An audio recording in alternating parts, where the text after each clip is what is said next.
Here's a small parcel of knobbies from Lightning Ridge, the rules in millimetres. They're still encased in the parent clay material. Just gone in a little bit closer. You can see there.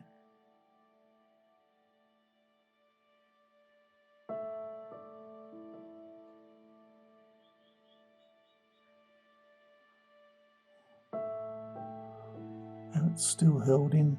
If we keep tumbling it, the opal would just wear away because this is so hard.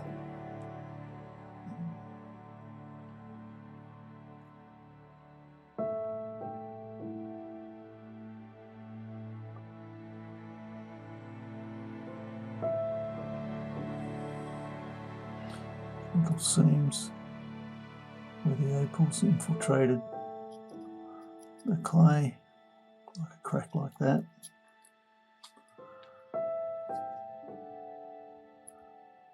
These are really specimen pieces rather than trying to cut them probably.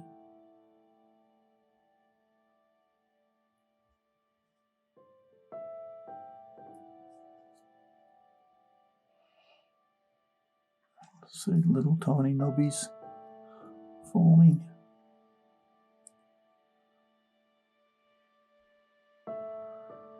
Anyway, I hope you've enjoyed looking at those. Cheers.